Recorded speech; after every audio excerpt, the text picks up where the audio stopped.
dans ce nouveau webinaire consacré à un sujet qu'on n'a pas encore traité, un sujet chaud, un sujet qui pèse 1900 milliards d'euros, qui est l'assurance vie française.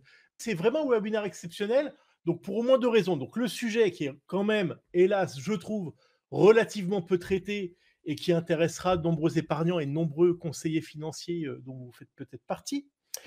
Et exceptionnel à un second titre, c'est mon invité, Philippe Bruno. Et puis, commencer par nous dire quels sont les risques, quelle est la nature des risques qui pèsent actuellement sur l'assurance vie à la française. Merci Régis. Bon, je ne vais pas m'attarder sur mon profil, chacun pourra le trouver où bon lui semble, sur LinkedIn ou ailleurs. Ça n'a pas un grand intérêt. Et depuis maintenant 7 ans ou 6 ans, où je conseille des institutions financières dans leur stratégie et en particulier dans leur stratégie de digitalisation. Je ferme la parenthèse. Donc pour répondre à votre question, Régis, euh, l'assurance vie est le produit phare, le produit d'épargne phare, le produit d'épargne préféré des Français. C'est à peu près 40% de l'épargne financière des Français. Donc, bien évidemment, c'est le produit phare. Et ce, depuis le début des années 80, c'est-à-dire depuis une quarantaine d'années maintenant. Le problème, c'est que nous arrivons à la fin d'une époque parce que, en fait, l'assurance vie peut être analysée, peut-être étudiée sous trois prismes différents, que sont le prisme juridique, le prisme fiscal et le prisme financier. Et dans quel que soit l'angle d'attaque, si je puis me permettre l'expression, quelle que soit la manière dont on aborde le sujet de l'assurance vie, on va se rendre compte durant ce webinaire, où on sait peut-être déjà, que l'assurance vie, il y a des nuages qui s'amoncellent au-dessus de l'assurance vie, il y a des épées de Damoclès qui s'amoncellent au-dessus de l'assurance vie, des épées de Damoclès juridiques, fiscales et financières. Alors bien évidemment, ce webinaire va essentiellement traiter de la partie financière, mais il ne faut pas oublier, et je voudrais, si vous le voulez bien, en deux mots, vous expliquer quels sont les nuages juridiques et fiscaux. Juridiquement, il faut rappeler que l'assurance vie est un animal à part dans le zoo des produits d'épargne. C'est un animal à part tout simplement parce que l'assurance vie n'apparaît pas à l'actif successoral d'une personne qui décède. Cette particularité fait qu'il en découle un régime fiscal à part qui fait que pendant très longtemps, l'assurance vie a été totalement exonérée de droits de succession, ce qui n'est plus véritablement le cas aujourd'hui. Nous y reviendrons. Cette problématique, cet avantage qui permet par exemple d'utiliser l'assurance vie pour pouvoir avantager quelqu'un avec lequel on n'a pas de lien de sang ou entre guillemets déshériter une des personnes auxquelles on normalement échoit sa succession, ce sujet, cet avantage entre guillemets de l'assurance vie est aujourd'hui sur la sellette. C'est-à-dire qu'il y a des groupes parlementaires, un groupe parlementaire en particulier, qui réfléchit à la matière d'y mettre fin. Premier avantage, vieil avantage de l'assurance vie, qui peut ne pas perdurer aussi longtemps qu'il n'existe. Le deuxième avantage de l'assurance vie, bien évidemment, c'était les avantages fiscaux. Depuis très longtemps, l'assurance vie bénéficie d'avantages fiscaux que je ne vais pas répéter, énumérer maintenant, ce serait trop long, et que ce soit en termes d'impôt sur le revenu et de plus-value, tout simplement parce que c'est un produit de capitalisation au sein duquel la gestion et les arbitrages se font en totale neutralité fiscale, en totale suspension d'impôt, et puis des avantages aussi en termes successoraux, parce que pendant très longtemps, l'assurance vie a été totalement exonérée de droits de succession. Ce n'est plus le cas, il y a des abattements qui existent aujourd'hui. On a mis fin à cette oasis fiscale qu'était l'assurance vie, progressivement. Mais aujourd'hui, la principale attaque se fait pas de manière frontale, mais se fait plutôt de manière subliminale. C'est-à-dire que ce n'est pas le législateur qui est intervenu pour mettre fin à des régimes fiscaux de l'assurance vie, c'est tout simplement la résurgence de l'inflation. Et ce qui se passe, c'est que la résurgence de l'inflation fait que les abattements, ça ne concerne pas que l'assurance vie d'ailleurs, hein, ça concerne les droits de succession, ça concerne tout un tas d'abattements. Mais comme ces abattements ne sont pas réévalués du niveau de l'inflation en France, eh bien, on se retrouve tout simplement avec un produit, l'assurance vie, qui est de plus en plus imposé du fait de l'inflation. Est-ce qu'il n'y a pas une forme de volonté un peu non dite de réduire l'attrait de l'assurance vie de manière à rendre les anciens contrats un peu figés et de ne pas pouvoir déplacer les actifs vers des nouveaux contrats? Bien sûr, moi je l'ai ressenti lors des discussions avec les pouvoirs publics, lors des discussions qui ont précédé le vote de la loi Pacte, donc on était en 2019, enfin avant 2019. On voit bien que l'idée, c'est que l'État est schizophrène, si vous voulez. C'est-à-dire que l'idée voudrait, l'État souhaiterait que cette masse énorme, donc on va citer quelques chiffres, on a 1900 milliards d'euros en assurance vie, bientôt 2000 milliards d'euros. Ce gâteau énorme, on aimerait le faire doucement basculer vers les nouveaux produits, en particulier le nouveau produit phare de la loi Pacte, qui est le PER, le plan d'épargne retraite. L'État a envie progressivement pas de tuer, mais de minorer un petit peu l'impact, l'importance qu'a l'assurance vie dans l'épargne des Français. Sauf qu'il ne peut pas le faire de manière inconsidérée. Parce qu'à l'intérieur de l'assurance vie, et là on va rentrer dans le vif du sujet, c'est l'aspect financier, vous avez quand même une grosse partie de la dette française qui est portée dans l'assurance vie, en particulier sur les fonds euros. Donc l'État, d'un côté, il aimerait bien flécher l'épargne des Français, et c'est probablement un des sujets d'ailleurs qui va revenir à l'automne prochain, flécher l'épargne des Français vers les fonds propres des entreprises pour aider celles-ci à se développer, mais d'un autre côté, il faut aussi gérer le renouvellement de la dette, et la dette est un sujet de plus en plus chaud bouillant. D'accord, mais est-ce que l'État a un tel pouvoir sur l'épargne des Français? L'augmentation du taux du livret au 1er février dernier, qui est passé de 2 à 3%, j'ai plus en tête, il faudrait jeter un coup d'œil sur Google, d'augmentation que ça a généré en termes de collecte sur ces livrets. Ouais, c'est énorme. C'est faramineux.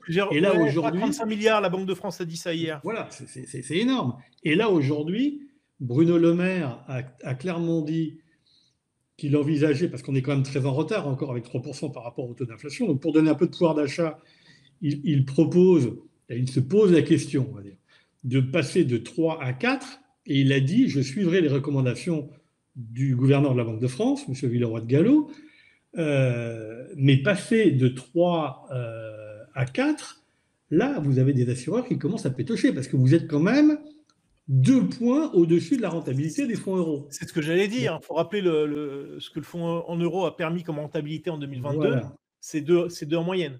Voilà. Et donc là, on rentre vraiment dans le vif du sujet. C'est-à-dire qu'on a l'assurance vie, c'est 1900 milliards d'euros, je le répète. C'est 50 millions de contrats. Hein. Petit détail. Donc, si vous voulez, c'est un produit d'épargne que les pouvoirs publics manient avec beaucoup de précautions. Alors après, la question est de savoir quelle est l'influence de la hausse des taux sur le marché sur la sortie, sur éventuellement la sortie ou l'arbitrage des épargnants qui sont aujourd'hui investis en assurance vie. Le risque qui existe, je ne vais pas l'expliquer parce que je pense que les personnes qui suivent ces webinaires connaissent à peu près le risque financier qui pèse sur l'assurance vie, mais je répète que pendant 40 ans, les 40 dernières années, il y a eu une très grosse collecte en assurance vie, 1900 milliards de stocks aujourd'hui, 80% en fonds euros, dont la majeure partie, 85% à peu près, sont placés en obligations, essentiellement en obligations d'État. Cela étant, si les taux devaient augmenter, donc comme c'est le cas aujourd'hui, il pourrait y avoir une partie des épargnants qui sortent des fonds euros des contrats d'assurance vie qui rapportent 2%, pour se dire, bah moi, on me propose du 3 ou du 4 en dehors de l'assurance vie, je vais y aller. Très bien. Ils peuvent, parce que l'assurance vie a cette énorme vertu, elle en a plusieurs, hein, mais elle en a une en particulier qui est la liquidité. Quand vous sortez en 15 jours. Si vous décidez de sortir, c'est extrêmement simple, rapide et peu coûteux. Donc, le fait de sortir, la compagnie d'assurance, elle est obligée, si vous avez des désinvestissements, de vendre des obligations, de vendre des titres dans ce qu'elle détient en son portefeuille.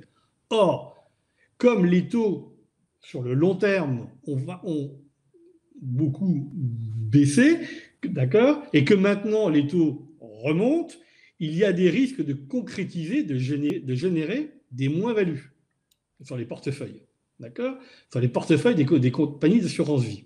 C'est ce qui s'est passé l'année dernière.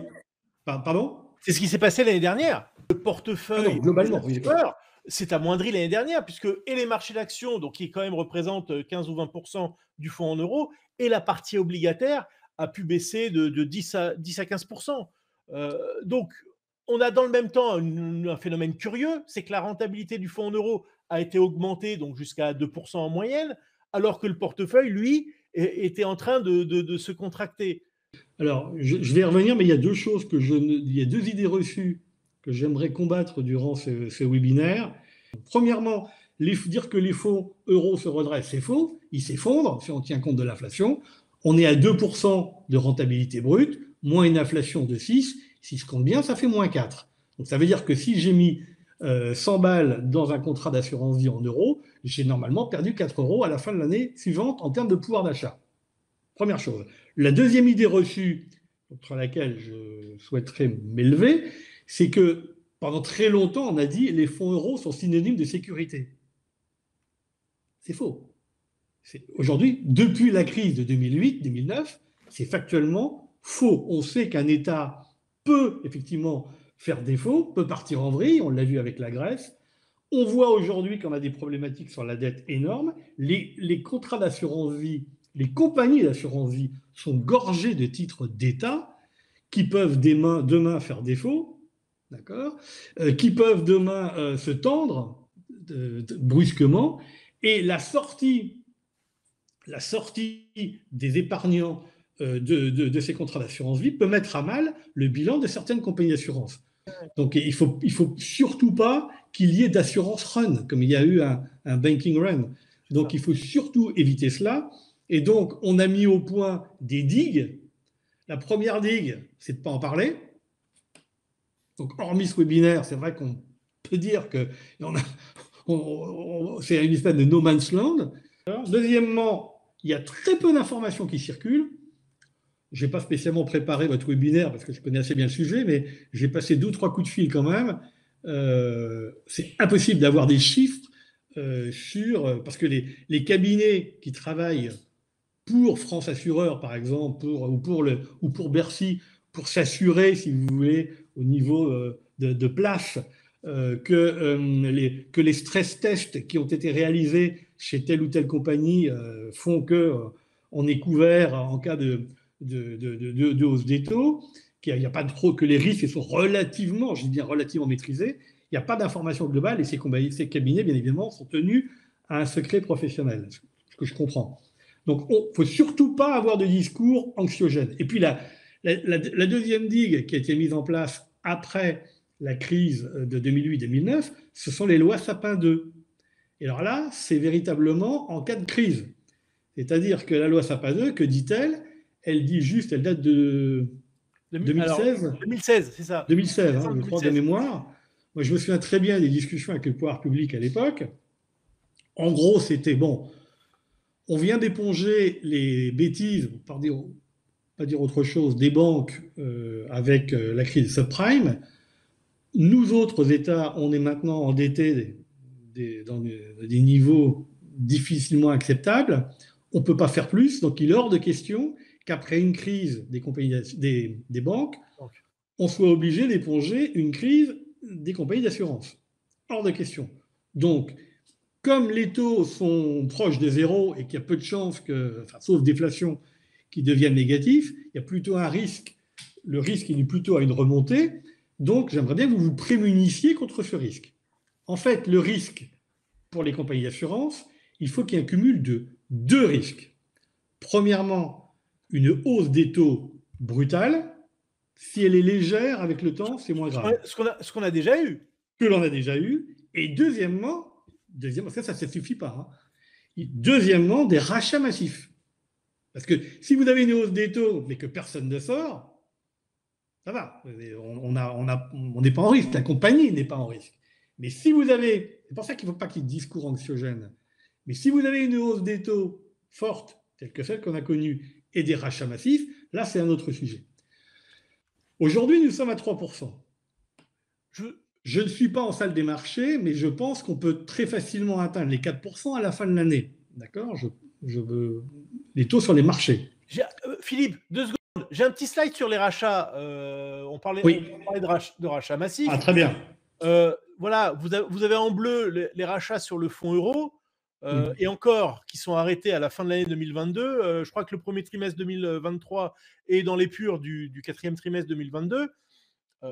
On est sur des niveaux de rachat records. Oui, on est sur des niveaux de rachat records, mais je regardais quand même les chiffres de France Assureur ce matin pour les citer. On a une collecte depuis le début de l'année qui reste positive, et la dynamique de cette collecte, ce sont les fonds euros. C'est 60% de fonds euros. J'ai lu ça sur la première page du site. Ah oui, mais en net, c'est des rachats. Alors, en net, il doit y avoir des rachats, bien évidemment. Là, parce que moi, c'est les collectes brutes. Ouais. Mais on voit qu'il y a encore des gens, c'est ce qui prouve l'illettrisme financier. Oui, il y a encore des gens qui placent, des capitaux sur des supports en euros de contrats d'assurance vie, alors que ceux-ci feront au mieux 2% à la fin de l'année. Moi, je veux insister sur ce que vous avez dit tout à l'heure. C'est en pensant que c'était sûr, un placement sûr, sur lequel il n'y a pas besoin de réfléchir, qu'il n'y a pas de risque. Ce sont les deux idées reçues. Si on devait retenir de tout ce que je vais dire pendant une heure, deux choses, c'est bien ça. Hein. Les fonds euros ne sont pas synonymes de sécurité et les fonds euros ne se redressent pas. À 4%, d'après ce qui circule sur la place, on n'a pas de c'est tenable. À 5%, ça peut être un massacre. Voilà. Et pourquoi ? Oui. Moi, je pense que pourquoi ? Tout simplement parce que la population cliente des contrats d'assurance vie n'est pas une population homogène. C'est une population, évidemment, hétérogène. En quoi est-ce qu'elle est hétérogène ? Elle est hétérogène parce que vous avez trois grands groupes de clients. Vous avez d'abord les clients des banques retail. Donc, vous avez beaucoup d'épargnants sur les 50 millions de contrats qui, premièrement, comme un Français sur deux ne paie pas d'impôt sur le revenu, donc non seulement le produit est liquide, mais en plus, en cas de rachat, il n'y a pas d'impact fiscaux pour ces gens-là parce qu'ils ne paient pas d'impôt sur le revenu. Et deuxièmement, ces gens-là, ils sont venus sur l'assurance vie pour des problématiques de taux brut.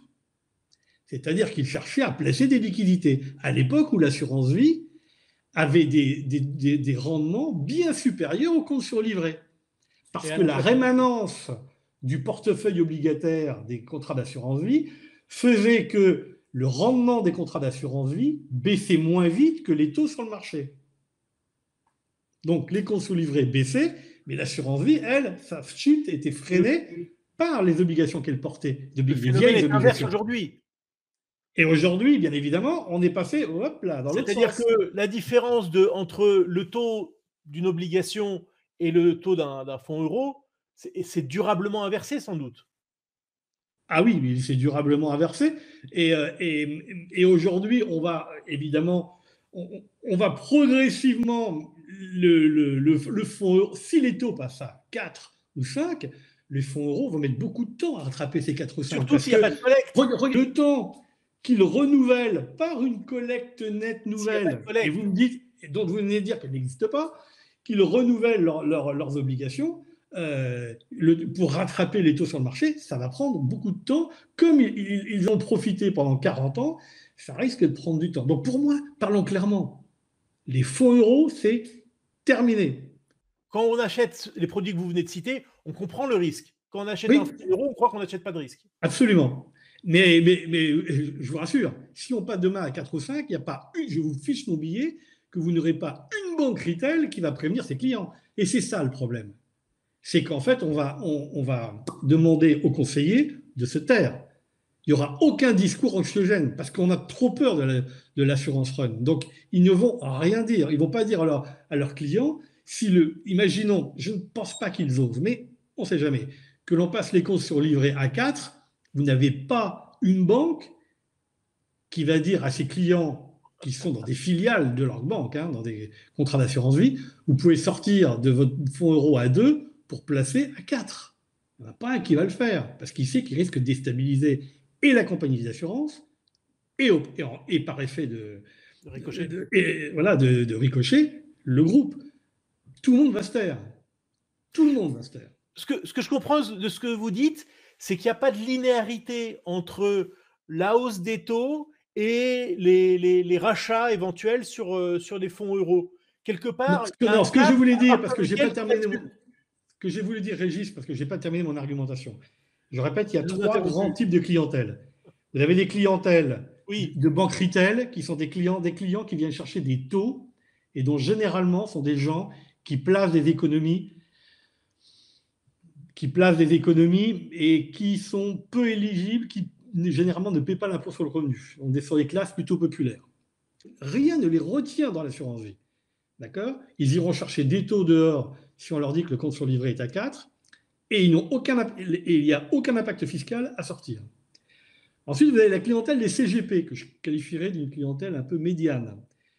La valeur moyenne du contrat, elle est de 65 000 euros. Là, on a une clientèle qui recherche le taux, mais qui commence à être impactée par un éventuel coût fiscal d'un retrait. Donc, pour ceux qui ont des contrats à plus de 8 ans, le coût fiscal est relativement modique. Pour ceux qui ont des contrats de moins de 8 ans, ils vont quand même y réfléchir à 2 fois.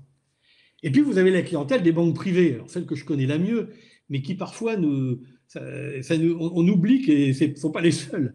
La clientèle des banques privées, en moyenne, c'est 200 000 euros le contrat. Et eux, ils ne viennent pas chercher les fonds euros, ils viennent chercher les avantages fiscaux de l'assurance vie. Donc, eux, ils ne vont pas forcément sortir de leur contrat, mais ils peuvent arbitrer au sein du contrat. C'est-à-dire vendre quand même le fonds euro sans sortir du contrat pour aller vers les unités de compte.